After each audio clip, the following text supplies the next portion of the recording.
It is redraft season, this fantasy sanctuary, and we're talking about players who are players we love, must have players. But if I can leave a draft with all of these players, I'm going to be very happy. I'm going to feel confident in my team, going to feel confident that I can add to the trophy sat right behind me.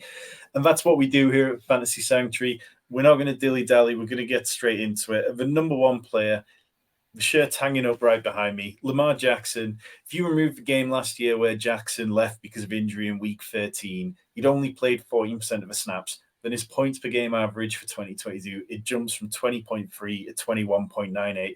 That's almost a 10% increase, which isn't insignificant when it comes to the quarterback position. I'm really high on everything Baltimore have done this offseason. I think, the offensive line looks good. The offensive coordinator change to Todd Monken is huge. And the wide receiver room now looks far better than it's ever done in any point, perhaps, as in the Ravens' 2-decade history. Rich, Lamar Jackson, are you in or are you out? I'm 100% in. And I think that, sadly, people seem to have such short memories. A year ago, let me just paint this picture, Tom. Lamar Jackson, through the first 3 weeks of the season, scored the most fantasy points ever of any player across any position in a 3-week period to start the season. Yet everybody seems to just completely forget that. And then we said, new offensive coordinator we think is going to take this team forward. 3 new receiving weapons because, yes, Rashad Bateman hardly played last year. And what's not to love? We know that the rushing potential is there. We know that he's got that floor from that rushing ability. Yeah, I think he's going to finally be given the opportunity to show what he can do as a passer. And I'm super excited. I think that the cost is easy to pay. And I think that, to me, he should be absolutely talked about in the category of those top 3 alongside Mahomes, Hurts, and Allen. Throw Joe Burrow out because give me Lamar Jackson over him every day of the week. Yeah, and it's, Todd Monken has consistently talked about wanting to play with pace. John Harbaugh talked about how important that was when he hired a new offensive coordinator. Greg Roman consistently played slow. He wanted to control the clock. Even when the Ravens were losing, the Ravens would bleed the clock. And under this kind of faster offense with better weapons, a more advanced route tree that doesn't see wide receivers bumping into each other, the ceiling's absolutely another 2019 type MVP campaign for Jackson, where he completely broke fantasy records. And that was the year that he was throwing to, outside of Mark Andrews and Hollywood Brown, he was throwing to Willie Snead, John Brown, and Seth Roberts. You tell me that you can't replicate that with Zay Flowers, Odell Beckham, Rashad Bateman, Mark Andrews, and Isaiah Likely. I'm all in. Next is Cooper Kupp. The latest reports are saying that Cooper Kupp's likely to have completely recovered from a minor hamstring injury well in advance of the start of the season. I've been staking my hat on it that, Cooper Kupp could end up being the wide receiver 1 this year. Last year he was on pace for another historic season after the Triple Crown the year before, where he led the league in targets, receptions, receiving yards, touchdowns, all that stuff. Are you in, or do you think that the hamstring injury is something which is going to flare up at times and, bite us on the arse in a few weeks' time? I'm all the way in. Cooper Kupp created a streak of 15 fantasy points per game that is a longer streak than any player's ever done since the NFL merger. That's wild. This guy is a true fantasy cheat code when he is on the field. The only concern you have is injury or the Rams completely blowing it up and basically saying, Cooper Kupp, we're going to put you on the back burner. I don't think either of those things are anything to be scared of, because you can say that about any player in the NFL. Yes, he's getting up there in age, but he wins through route running nous and physicality that doesn't need that elite athleticism to age. I think that this is a guy that is going to continue to produce huge fantasy numbers when he is on the field. So yeah, if I can get an injury dip, I know that he's falling towards the back end of first rounds in some leagues. I'm scooping that value all day, because I think in terms of when he's on the field, he is a true star. It feels like, for me, I can't imagine a scenario where Cooper Kupp doesn't have another incredible season. You look at the top wide receivers, And it was only Justin Jefferson, Cooper Kupp, and Tyreek Hill who had a target share of 30% or greater last season. Tyreek Hill's competing with Jalen Waddle. It wouldn't be a surprise to see Jalen Waddle take another step forward. Justin Jefferson is now seeing more increased target competition from Jordan Addison, who we're both very high on and we'll get to in a little bit. But Cooper Kupp is competing with Van Jefferson, Demarcus Robinson, Puka Nacua, Tutu Atwell, and Tyler Higbee. Everything that the Rams are going to do is going to go through Cooper Kupp. And yeah, I think if Cooper Kupp gets back out there very soon, I'll be moving him up to my wide receiver 1 overall in my rankings. And Jordan Addison, we kind of touched on him briefly there. It's going as the wide receiver 37 in drafts. The Vikings, they needed to add another player because they moved on from Adam Thielen, who it felt like the cliff edge came hard and fast for last year. Jordan Addison, I know you're high on him on Dynasty. How high are you in him in redraft, Rich? Yeah, I'm really excited. This is a guy that I had as an elite prospect. He was 96th percentile in terms of my rookie model. He was my rookie wide receiver 1 for Dynasty. I think this is a guy that is an elite prospect that lands in literally the dream home. We saw him last year struggle a little bit more in the USC offense when he was expected to line up as that true X receiver. Well, he's now going to be in an offense where he doesn't have to command 100% of the defensive attention because he's lining up against Justin Jefferson. He will draw coverage away from him all day. And I think that there is no corner in the league that's going to be able to consistently shut down Jordan Addison, route in, route out. And I think that this is a guy, we know that the Vikings are going to be pass heavy. We know that they're going to lean towards being more pass heavy in the red zone. And I think that Jordan Addison could absolutely feast this year. Yeah, for me, Jordan Addison, I mean, he walks into a potential near every down workload from day one. I think you can start him with fairly high confidence from day one. You know, Adam Thielen leaves behind 104 targets, and the Vikings are talking about how KJ Osborne is possibly ahead of Jordan Addison in wide receiver pecking order because of his blocking. We're only a couple of years away from the point where Justin Jefferson supposedly was the wide receiver 3 on depth charts, and people were worrying about him, and he went on to be okay. So I've got all the faith in Jordan Addison. Moving on to a player who I know I'm high on, possibly more so than yourself, Rich. Samaje Perine, who is the RB37. The Bengals lost Perine after an impressive 2022 campaign. I mean, in my eyes, he was far more efficient than Joe Mixon. He had 4.2 yards per carry to Mixon's 4.0, forced 26 missed tackles compared to Mixon's 33, but on 110 fewer attempts. He was also better than Mixon in the receiving game with 7.6 yards per reception at 7.3. And he opted to leave to take an identical contract with the Broncos because Sean Payton pitched him on how much he wants to use a 2-back system. We know that Javonte Williams is making positive recovery from his ACL and LCL injury he suffered in October. But Stefania Bell, who's ESPN's injury expert, she's talked about there's a big difference between practicing and playing like you used to. And it wouldn't surprise me at all to see Javonte Williams be a shadow of himself this year. And I just view Perine as the perfect kind of RB3, RB4 that you can take in drafts and probably get a decent above expected workload from consistently. Yeah, I think I don't dislike Perine. I just question how much upside there is there because I think for me, Samaje Perine, he is phenomenal at all the things that don't score fantasy points. He is probably one of the best pass protecting running backs in the league, which is going to get him on the field. But that doesn't score fantasy points. Yes, I think Javonte Williams' health is a question mark, but it seems like he's further along than the majority of people thought and expected. I just worry that Samaje Perine could be competent at the beginning of the year. He could be a potential flex play. But I am always a little bit nervous about people that are going to start losing that workload as we get to, when it matters most, as we're getting towards those playoff times. So, yeah, I think if you're paying cost, because that cost is still quite prohibitive, I think you've got to have a plan of, I'm only going to need him for 6-7 weeks, and hopefully this other option comes in at that point, because I just worry that you're relying on him as a week in, week out flex play. And then when it matters, when it gets to that, the money time, Javonte Williams is back up to speed and Perine's just a roster clogger on your bench. And I think that's completely fine in redraft, because in redraft, running back is the one position where I'm always aggressive with my waiver budget. I'm always aggressive with making moves there, because we see players like James Robinson who just come out of nowhere and become incredibly fantasy relevant. Players who suddenly have this much higher than expected workload and position.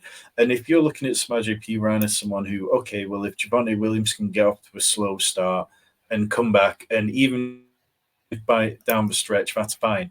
I'm going to have 6-7 weeks where Perine might be in an offense and playing around 50% of the snaps and giving me a floor, then I can possibly cope with that by the point where I really need to be racking up wins later on in the season. Moving on, another player we're both high on, J.K. Dobbins. Yes, the knee didn't look all the way back last year, but between weeks 14 to 17, he had 397 rushing yards, which was first in the NFL, 7.0 yards per carry and 7 big runs. In terms of best ball ADP, he is going sort of like in that round 7 range, and I think that there's plenty to like about that. Rich, you're in on JK as well, right? Yeah, absolutely. I think if you're building a hero RB or even a zero RB team, and you can take J.K. Dobbins at that 7th, 8th round, I think that's an incredible way to round out your kind of running back room, because I feel, to me, I'm getting a high upside RB2 at the price of an RB3, quite frankly. I can't get my head around why he's so low. I think there's potential that there's still some injury hangover. I think there's potential there's still some people worried about this contract dispute, but I think all that's going to get put to bed before the season starts. I think he's going to be in place. And look, you saw last year at the end of the year, he wasn't fully healthy. That knee, he still didn't fully trust that knee to open up and sprint properly, but he was still producing incredibly in terms of the running game. We're now talking about Todd Monken coming in, and we're going to pass the ball more. I think there's going to be more opportunities for him to be used in those check down and screen games. I'm so excited about the upside of J.K. Dobbins, and I think that there is a lot of potential for him to outproduce his current cost. Yeah, absolutely. It just feels, the holding that he's doing, it feels very amicable. You know, he's been on the side of the practice field. He's been talking with Steve Bisciotti, the owner. He's been talking to Eric DeCosta, the GM. It doesn't feel like the Jonathan Taylor situation where clearly things aren't happy between everyone. It feels like they will come to an agreement. And ultimately, J.K. Dobbins has next to zero leverage because he has missed so much time over the last 2 years. Move on. Our tight end on this list, Kyle Pitts. He had a real strange season last year. You know, he was second in target share among tight ends, but he was 47th in catchable ball rate among tight ends with at least 25 targets, and that was dead last. So we haven't really seen the emergence of Kyle Pitts in the way we'd truly love. But his rookie season, it's worth pointing out that he had one of the best rookie seasons for a tight end in the last 2 decades. You know, last year he was scoring 2.7 fantasy points per touch, which is a really strong amount. Like, are you in on him for redraft as well, Rich? I'm all the way in. I can't get my head around how everybody's not. This is a guy that was one of the best prospects at tight end position ever. He had a phenomenal rookie season, and then all of a sudden he has a slightly down year where he gets injured, where he was catching passes from one of the worst starting NFL quarterbacks I've ever seen in Marcus Mariota. He was absolutely abysmal last year. And all of a sudden everybody's out and it's like, oh, Kyle Pitts is a bust. You give this guy below average quarterback play and he's going to be a fantasy star. We saw the advanced numbers. You look at the target share. This offense is going to be really exciting. I think that this offense has potential to be a complete machine in the way that they can line everybody up all over the place, completely positionless, and it's going to be fascinating to watch. But I still think this offense is going to run through Kyle Pitts. And I think that at cost, I'm happy to pay him. I'm happy to draft him ahead of cost because I'm so excited about the potential of what he could be. We talk so often in fantasy of, you know, let's aim for upside, aim for upside, aim for upside. There is no tight end not named Travis Kelce. And to be honest, Kyle Pitts might even have a higher upside than Travis Kelce because he is such a freak of an athlete. He is such a unique player that he is a wide receiver 1 playing tight end. And yeah, at the current cost, wide tight end 5, I'm happy to pay that all day. Yeah, Pitts led the position in air yards per game last year with 81.6, despite only seeing 5.9 targets per game, which was eighth amongst all tight ends. Like those kind of downfield targets, you don't always see that at the tight end position, and it's so incredibly valued. And we combine that with the ability that we know he has. Yes, we never got to see him play with Desmond Ridder last year, so there is an element of projection going on. But if Ridder can be even semi-competent, then it's absolutely wheels up for Kyle Pitts. Moving on to Trevor Lawrence, he really got hot to the end to get going down the end of the last season. You know, between weeks 12 to 17, he was the QB5 with 20.7 points per game. And it just seemed like things clicked. You know, a year ago, people had kind of forgotten about how hot under the collar they'd got for Trevor Lawrence coming out of college. And the whole Urban Meyer experience, it seems so easy to just be like, okay, well, there was no grown up in the room. We have to throw that out and just sort of like start again. And Trevor Lawrence absolutely delivered on what we thought he could be. But I think that there's absolutely another step forward for Trevor Lawrence. I would like to see him possibly rushing slightly more. You know, he's not an absolute zero in the rushing game. He's not going to give you 40, 50 yards a game.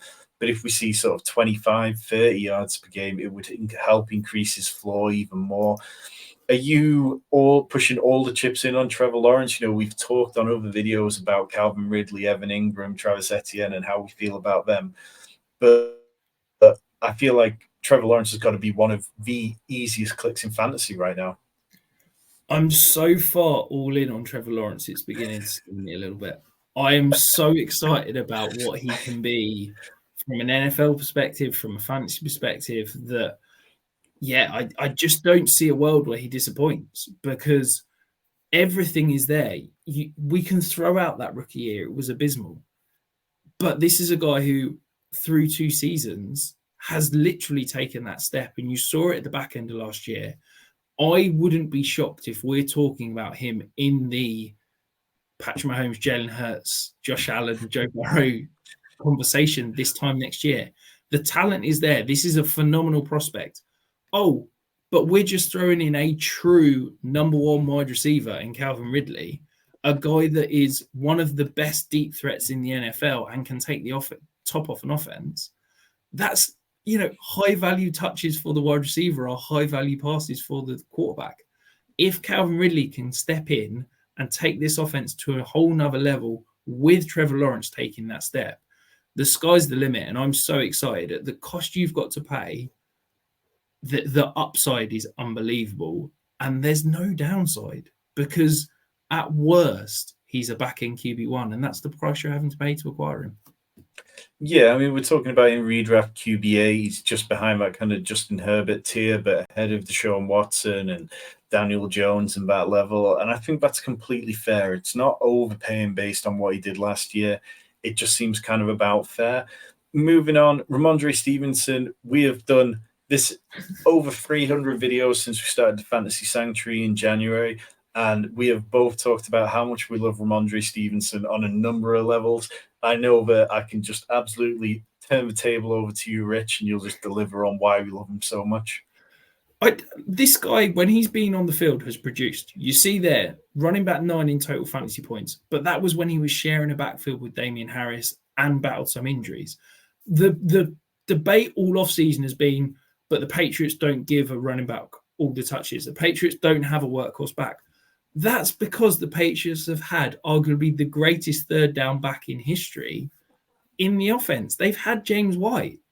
James White has now retired, and Rhamondre Stevenson suddenly became this huge target monster that could also carry the ball between the tackles. Why are they going to bring in somebody? Yeah, they might add another option because at the moment, all they've got is Pierre Strong and Kevin Harris, who were, late round draft picks last year. There's nothing to scare me off from Rhamondre Stevenson. I think that he is grossly undervalued in every single format going at the moment. And I think that he is going to be a back that we talk about high value touches. He sees them all. He is a big back that carries the ball around the goal line, plus gets to see all the receiving work. Oh, and the one thing we've not mentioned, the Patriots offense last year was being called by a defensive coordinator and special teams coach. We have now got a competent offensive coach calling plays. If that doesn't take this offense take a step forward, I don't know what will. And Rhamondre Stevenson was still produced above where he's going in drafts last year. And we're talking about taking a step forward. So, yeah, Rhamondre Stevenson is one of the easiest draftable players for me at cost, and I'm happy to take him ahead of that cost. Yeah, let's apply what we learned from the Trevor Lawrence situation, where there wasn't a grown-up in the room, and all of a sudden you put a grown-up into a room. You look at what the Patriots are doing.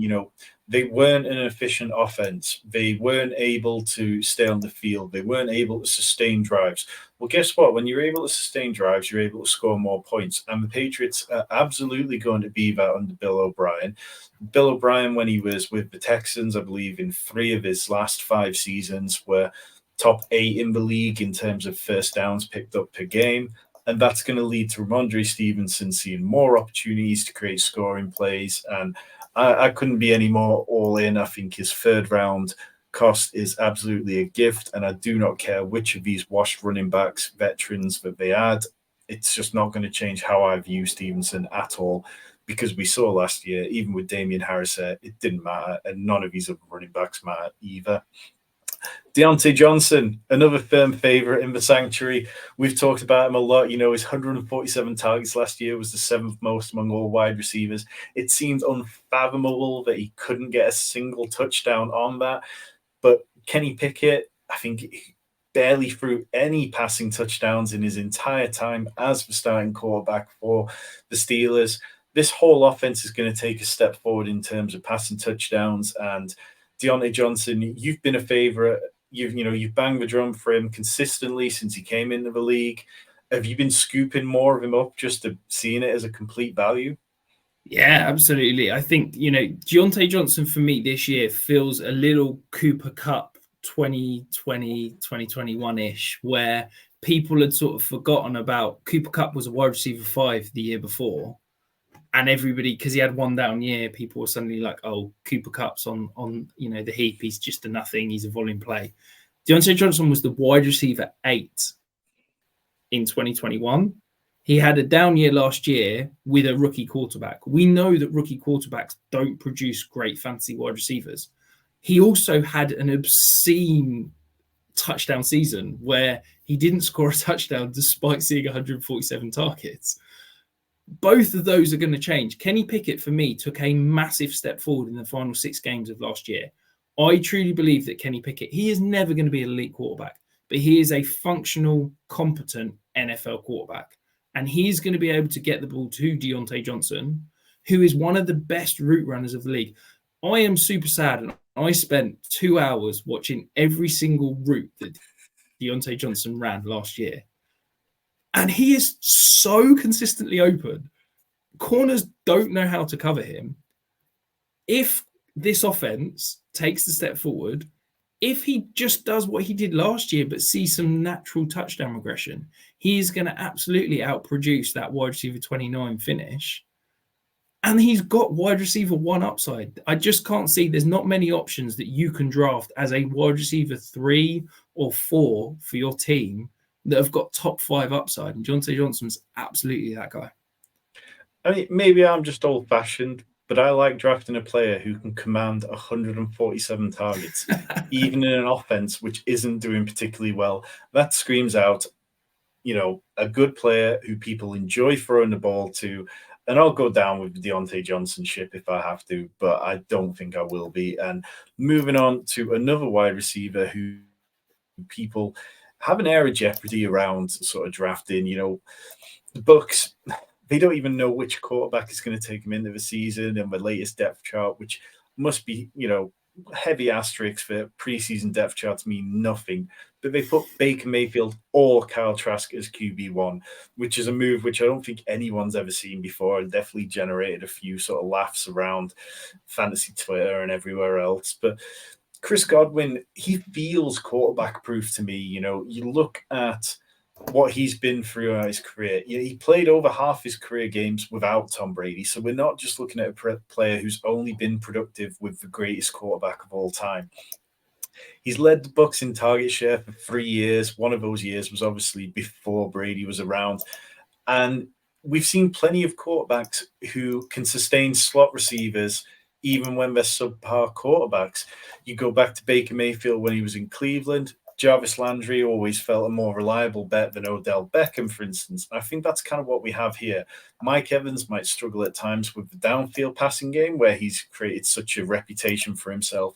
But Chris Godwin, whether it's going to be screens, whether it's going to be near the line of scrimmage, I think he's going to be a quarterback's best friend in this offense. And I'm fine pushing all my chips in on him another year removed from an ACL tear, which had people worried last year. I think he's going to be fantastic this year. Yeah, absolutely. I think when you're looking at wide receivers in these middle rounds, you're looking for guys that can command volume, that have got bankable volume. We talked about Diontae Johnson, his 147 targets. Well, Chris Godwin's is in that range. But the thing that separates Chris Godwin from basically all the wide receivers around him is the schemed touches. He saw last year 32 targets on screen passes. The next closest to him was Deebo Samuel on 24. Like, that's a big jump from between number 1 and number 2. That's 30 receptions that he had schemed up for him last year. That's 30 fantasy points before you've even added in the receiving yards and the touchdowns potential. He gets schemes touches consistently on this offense more than any other player in the NFL.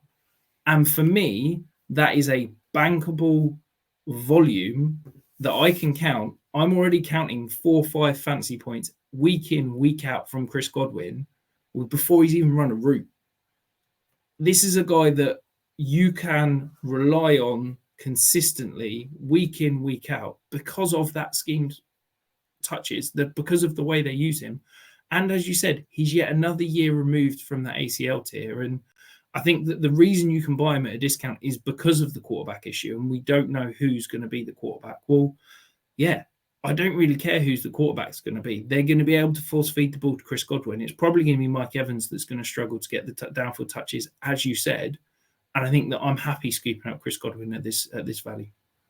Yeah, and even if you account for the fact that the Bucs have a new offensive coordinator, Dave Canales, who comes from the Seahawks, who aren't famed for playing a lot of screen passes, I don't think any offensive coordinator is coming into this offense and seeing how Chris Godwin has absolutely lived and breathed in the NFL over the last few years and going, you know what? We just need to throw less screen passes for these subpar quarterbacks. I think it's, that's absolutely going to be something that's still a staple of this game. And those are our 10 players who we just love to draft. Here at Fantasy Sanctuary, we've got one simple mission. It's to help you win your fantasy leagues. Let us know which of these players you are drafting. Let us which of them that we're completely wrong on. We always get back to the comments. Hit the like button, hit the subscribe button. Loads more Dynasty, Best Ball, Redraft, and DFS content coming your way. We'll be back very soon.